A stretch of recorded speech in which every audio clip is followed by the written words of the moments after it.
नमस्कार दोस्तों, आप सभी का स्वागत है मेरे YouTube चैनल पर। इस वीडियो पर मैं आपको दिखाऊंगा सैमसंग गैलेक्सी M32। कोई हैंडसेट आपके पास डेड आए तो आप उसको कैसे नहीं आसानी से रिसॉल्व कर पाएंगे। तो ये जो वीडियो मैं आपको दिखा रहा हूँ step by step A to Z मैं आपको दिखाऊंगा।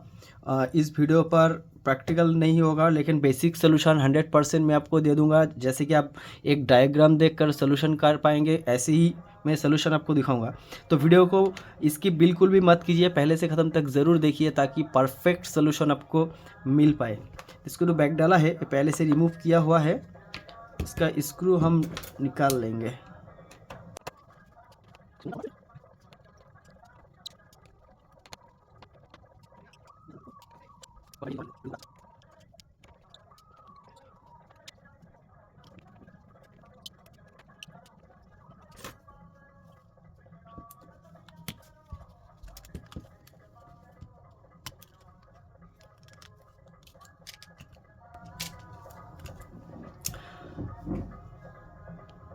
तो अगर एक हैंडसेट डेड आए तो सबसे पहले तो आपको चेक करना है कि ये जो इसका डिस्प्ले है, डिस्प्ले कहीं पर टूटा हुआ है कि नहीं। कि इसका जो डिस्प्ले है ये सुपर एमोलेड डिस्प्ले है। अगर ये थोड़ा सा भी टूट जाए तो इसका लाइट नहीं आएगा। तो आपको पावर की वॉल्यूम अप एंड डाउन एक साथ तीनों को प्रेस करके चेक करना है कि आपका जो हैंडसेट है वो वाइब्रेट हो रहा है कि नहीं। अगर नहीं हो रहा है तो हैंडसेट खोलकर आपको चेक करना है बैटरी कनेक्टर पर ये हैंडसेट शॉर्ट है कि नहीं है। अगर हैंडसेट शॉर्ट है तो आपको खुद को रिपेयर करना पड़ेगा। शॉर्ट कहीं पर से भी हो सकता है, ज़्यादातर तो नेटवर्क सेक्शन से ही शॉर्ट होता है। अगर शॉर्ट नहीं है, लिक्विड डैमेज है, लिक्विड डैमेज भी खुद को सर्विस करके रिपेयर करना पड़ेगा। नॉर्मल है, अगर शॉर्ट नहीं है, लिक्विड डैमेज नहीं है, स्टेप बाय स्टेप आप कैसे फॉलो करेंगे वो मैं आपको दिखा रहा हूँ। फर्स्ट तो आपको चार्जर लगाना है। चार्जर लगाने के बाद जो सब बोर्ड है, सब बोर्ड के ऊपर आपको वोल्टेज चेक करना है। जो चार्जर से जो वोल्टेज निकल रहा है वो यहीं पर शो हो रहा है कि नहीं। उसके बाद आपको ये जो केबल है, एक कॉन टू कॉन केबल है, इसके ऊपर आपको वोल्टेज चेक करना है। अगर वो भी सही है उसके बाद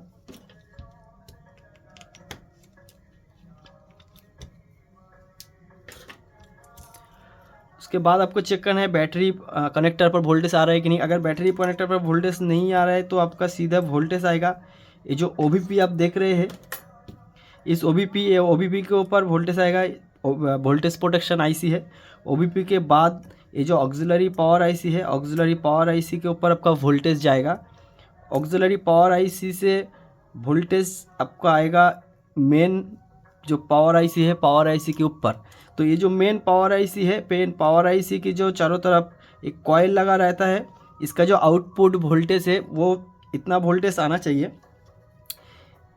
ये वाला जो कॉइल देख रहे हैं, इस कॉइल के ऊपर आपका 0.5 वोल्ट आएगा, वो है आउटपुट वोल्टेज। ये वाला जो कॉइल देख रहे हैं इसके ऊपर आपका आएगा 2 वोल्ट। देखिए इसके ऊपर आएगा 0.5 वोल्ट, इसके ऊपर आना चाहिए 2 वोल्ट। और इस तरफ का जो ये वाला कॉइल लगा हुआ है इसके ऊपर आपका वोल्टेज आना चाहिए 1.35 वोल्ट या 1.40 वोल्ट।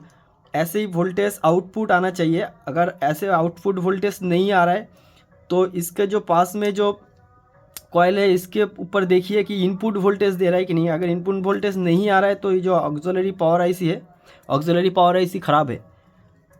क्योंकि आपका OBP ये चार्जिंग जाने के बाद OBP पर आएगा, OBP का थोड़ा सीधे ऑक्सिलरी पावर पर आएगा, ऑक्सिलरी पावर के बाद ही आएगा पावर आईसी पर।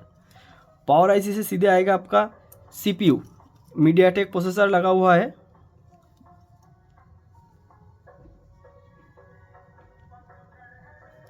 नंबरिंग है MT6769V। लाइट सेक्शन है। ये जो आप आईसी देख रहे हैं ये NFC का आईसी है, NFC आईसी।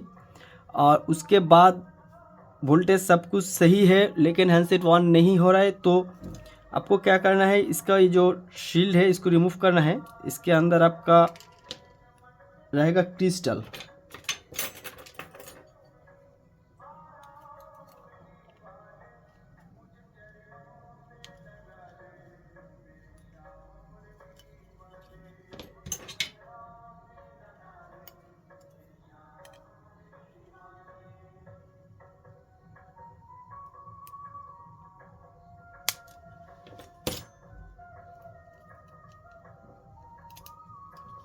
ये जो क्रिस्टल आप देख रहे हैं 26 हर्ट्ज का क्रिस्टल है ये।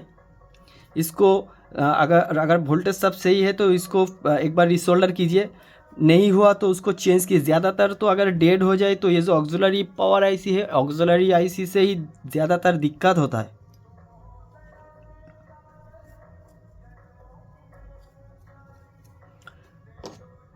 अगर आप काम करते वक्त थोड़ा ध्यान रखिए, जो कैमरा है कैमरा को रिमूव कर लीजिए, उसके बाद ही काम कीजिए। तो यही था एक हैंडसेट प्रॉपर वोल्टेज कितना आना चाहिए एक हैंडसेट ऑन होने के लिए। तो बेसिक यही सोल्यूशन है। अगर आप डायग्राम भी निकाल लेंगे तो डायग्राम में सेम 100% यही सोल्यूशन आपको मिलेगा। अगर इस हैंडसेट के अलावा और भी कोई हैंडसेट पर आपको कोई भी प्रॉब्लम का सोल्यूशन चाहिए तो मेरा वीडियो पर आप कमेंट कर दीजिए। ये वीडियो कैसा लगा वो मुझे कमेंट करके बता दीजिए। अच्छा लगा तो लाइक कीजिए, ज़्यादा से ज़्यादा अपने फ्रेंड के पास शेयर कीजिए।